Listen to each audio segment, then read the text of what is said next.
Hello, this is Priscilla Formica Davila. I'm the group leader for Group 3. We are talking about global human trafficking, the modern slavery. This is nursing course 370 with Professor Gilmore at California State University, San Marcos, first semester of fall 2021. Group 3 is comprised of Caroline Nam, Lindsay Navarrete, Marvin Perez Sanchez, Vanessa Ramirez, Isa Raras, Cristina Rodriguez, and Van Tran. Global human trafficking is known as modern slavery, is human trafficking. It is the illegal trade of humans, which are lured into the trade using fraudulent recruitment techniques, or with violence, coercion, and they are used for sexual, monetary, and other type of illegal labor. There's currently 20.9, almost 21 million individuals that are trafficked worldwide, 71% of women and girls, and they're forced to work in unsafe, unsanitary, and unacceptable conditions. Usually the victims are part of low socioeconomic background. It happens in most countries in the world. However, retrieving victims from this type of scheme is very hard and a complex process. So we are pointing resolutions should be focusing on prevention rather than the solution to the problem. For example, education, medical, and community services can help individuals not to become victims. As nurses, our role is to recognize promptly when the victims come into our healthcare system, to recognize and report, because 50 to 80% of the victims at some point will enter the U.S. healthcare system. Human trafficking is a major problem all around the world. Human trafficking is considered to be a modern form of slavery. It is an extreme form of labor exploitation where women, men, and children are recruited or obtained and then forced into labor or into sex trade against their will through force, fraud, or coercion. Women and children are the largest targets. It is estimated that 14,500 to 17,500 people are trafficked into the United States each year. Victims are almost exclusively immigrants and mostly women. I did link this topic to one of the 2030 sustainable goals, the UN Sustainable Goals of 2030, and that goal was peace, justice, and strong institutions. I also had found information on an organization called CAST, C-A-S-T, that stands for Coalition to Abolish Slavery and Trafficking. Over the past 2 decades, CAST has supported thousands of survivors through every phase of their journey to freedom, anywhere from counseling to legal resources to housing, educational and leadership training and mentorship. They have empowered survivors to overcome their traumatic past and to become leading voices in shaping policy, and also to put awareness out there to ultimately end human trafficking. I also linked their website here, and there are a lot of other resources that are out there to help these people deal with this trauma, or to help them connect with family that may have been lost through this issue that they have dealt with.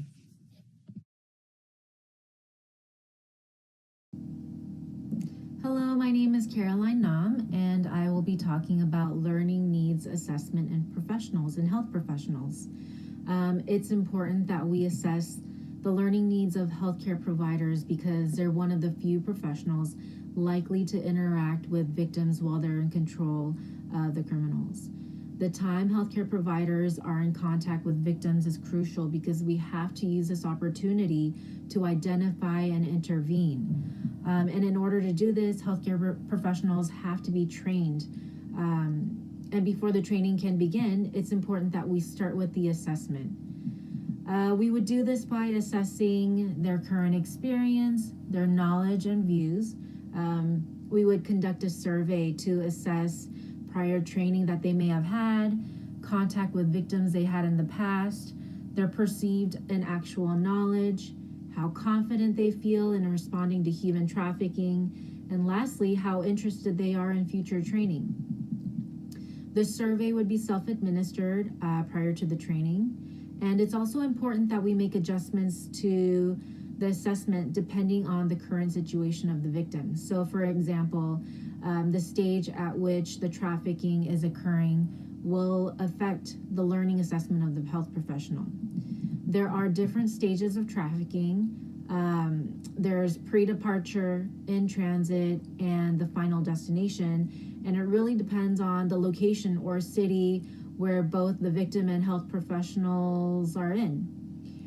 It's also important to note that by the time the victim is seeking medical attention, their condition may already be well advanced because they're not seeking help until absolutely necessary. So not only do we have to provide necessary medical care, we also have to provide them the information and connection with services that can help them with immediate needs, such as housing, food, safety, mental assistance, living assistance, and immigration status. So we have to adapt the assessment of the health professional's knowledge to adjust to the victim's current situation. The next slide is an example of the Learning Needs Assessment Questionnaire for healthcare professionals to see how much knowledge they have about human trafficking. So there are 11 true or false questions asking about the characteristics of the trafficked person, some signs regarding the trafficked person, and how a healthcare professional should respond in case they do come across a trafficked person. Thank you.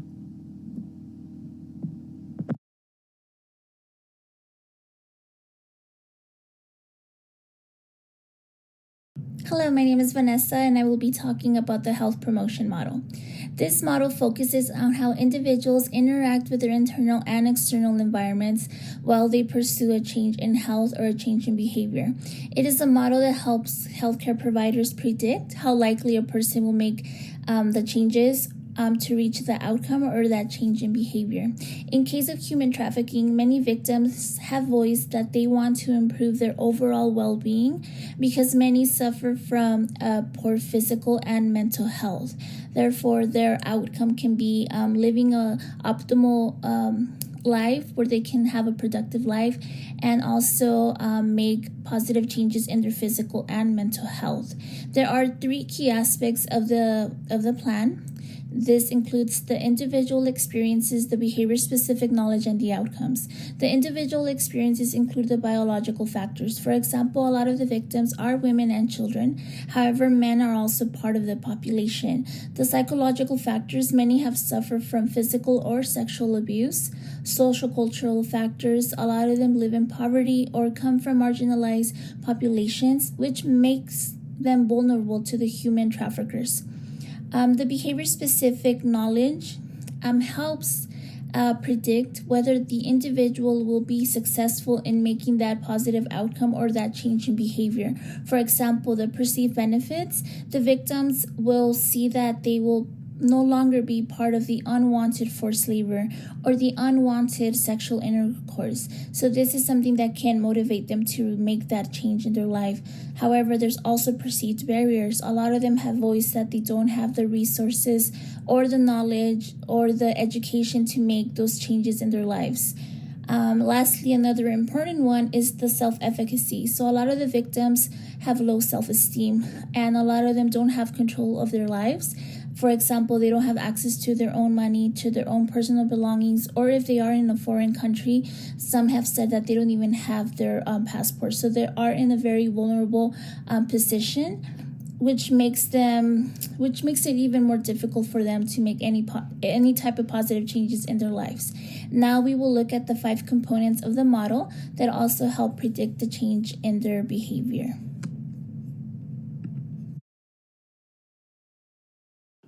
The first key component is the person, which will be the human trafficking victim making the change. The next one is the environment. For many, it is their external environment that can drive the change in their life because they live in poor conditions like no water, no food.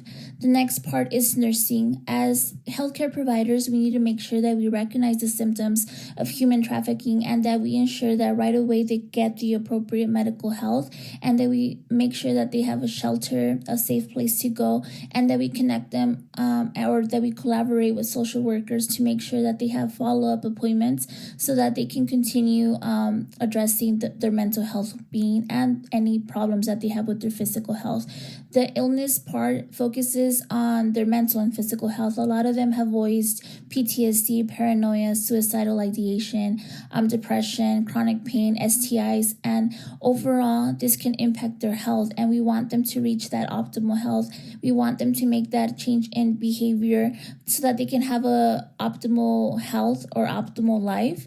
Therefore, as healthcare providers, we can use this model to help the victims meet those outcomes and also predict how likely they will be successful. Thank you.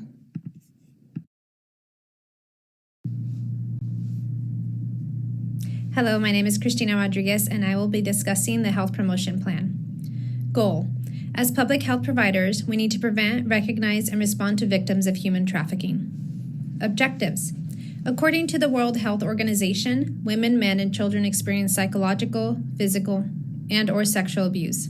They also experience forced and coerced use of drugs or alcohol, social restrictions, and emotional manipulation. Important points to focus on is by educating vulnerable populations of precautions and advice on how to avoid falling into the control of traffickers. What is also important is assessing and addressing the health impact of exploitation of trafficking victims. We can do this by providing housing, counseling, medical, material, and psychological assistance. Health Promotion Plan. Some teaching methods. As seen in an article, in clinical settings or emergency departments, nurses are the first healthcare providers that they can encounter when seeking care. For this reason, it is important to educate medical providers to recognize the signs of human trafficking. This can be done by using teaching lectures with return demonstrations and simulations. Also, according to the National Human Trafficking Training and Technical Assistance Center, prevention can be achieved by using social market messages to reduce risk for recruitment, especially in areas of poverty and migrant populations. Partnering with other organizations such as the Global Alliance Against Trafficking in Women is a great way to do this as well. This is an organization from all regions around the world who share a deep concern for women, children, and men whose human rights have been violated by criminal practice of human trafficking. They can assist by providing resources and education to vulnerable populations about counseling, housing, and medical assistance. Health Promotion Plan. Evaluation Tool. As seen in our textbook, determining change in health behaviors can be used as an outcome evaluation tool. In this case, following up with nurses and evaluating their skills at identifying victims of human trafficking, as well as assessing the behavioral changes in victims, such as improved mental health status and decrease in negative behaviors, such as alcohol and drug abuse. This may include several follow-up visits and calls. Thank you.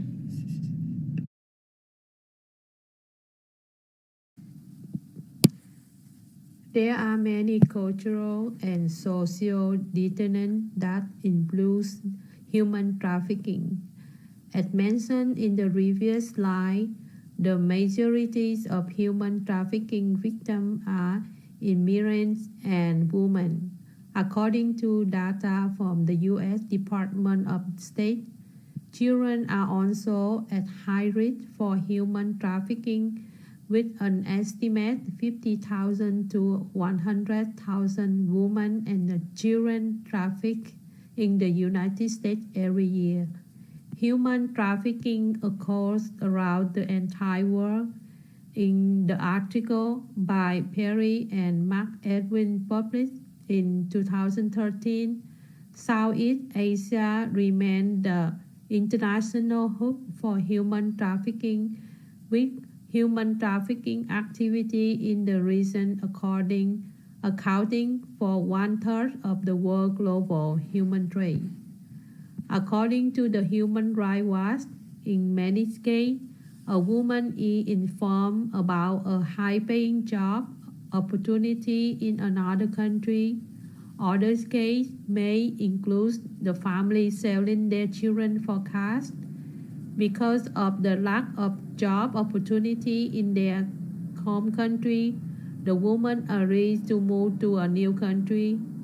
After the woman agrees to the job, she is escorted to the new countries and her employer. There, the woman realized that she had been lied to about the nature of her job, the financial arrangement of her situation, and the condition of her workplace. Employer then coerce and abuse women. Oftentimes, the women are subjected to sexual exploitation. Although many governments are aware of human trafficking practice, their law and regulation are not enough to effectively prevent human trafficking. From this typical case, we can see that female gender, poverty, lack of policy and enforcement, ethnicity, age, and social status are some of the social and cultural influences that affect human trafficking. To address the cultures and social determinants that affect human trafficking, nurses should be aware of which groups are at highest risk for trafficking and provide appropriate screening. To reduce the risk factor for vulnerable groups, organizations should focus on empowering women financially and socially. Effort to reduce the global poverty will also reduce the rate of human trafficking. Women, men, and children worldwide are being exploited by criminals who trade in human beings at any given moment. According to research, management and the approach of service providers directly impacts the lives of survivors. Studies show that the recovery for traffic victims is a long and complex process, and prevention is inadequately addressed in anti-trafficking strategies.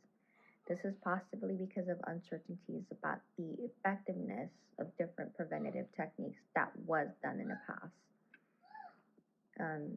Treatments of traffic victims in countries of exploitation does vary widely from country to country, and several countries have recently recognized humanitarian risk of returning the victim immediately back to their country of origin, and the conventional assumptions that the victim should be repatriated and returned to live with their families is inappropriate.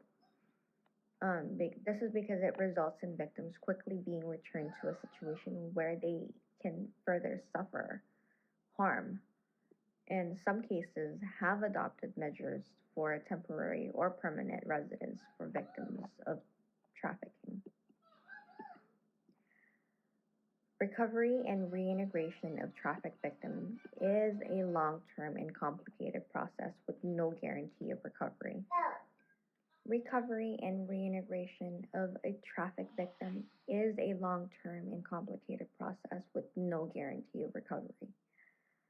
Studies did find that even where physical problems can be addressed and stigma can be overcome, trauma and psychological damage make a recovery very difficult to render, even more so by the issues accessing necessary resources and communicating with support person and family. And some victims that they have interviewed in the past say that they may not adjust to a lifestyle that they previously considered as normal. International guidelines now clarify the right of trafficked victims under existing international law, particularly their rights to protections and assistance.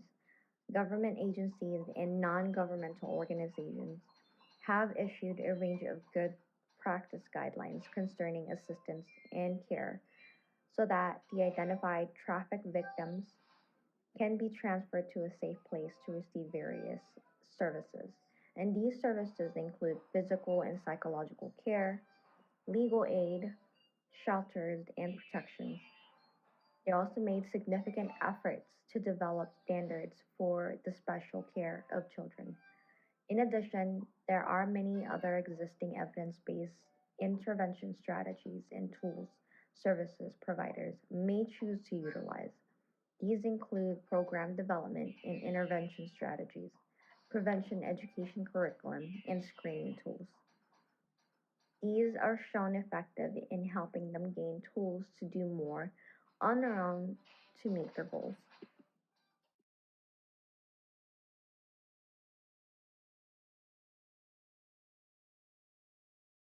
That I got was other research and evidence. So some of the other research and evidence that I found primarily from two articles. The first point, traffickers typically use social media and the internet to lure in victims by the use of fake advertisements for modeling, acting, or dancing. These appear to be very effective. It is approximated that human traffickers bring in 25 to 30 billion each year in revenue, with the United States being the main destination site for where they work. About half and up to 80% of individuals who are trafficked are seen by a healthcare provider.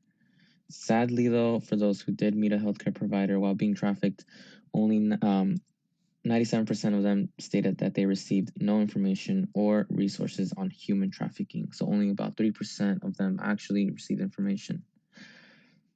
Finally, 68% of all human trafficking is done due to forced labor, and this has been reported in areas such as nail salons, agricultural organizations, restaurants, hotels, manufacturing plants, and domestic service. So in reality, it's not always sexual, but it could be for most part. As we can see here, that human trafficking can also be related to unpaid dues such as job work.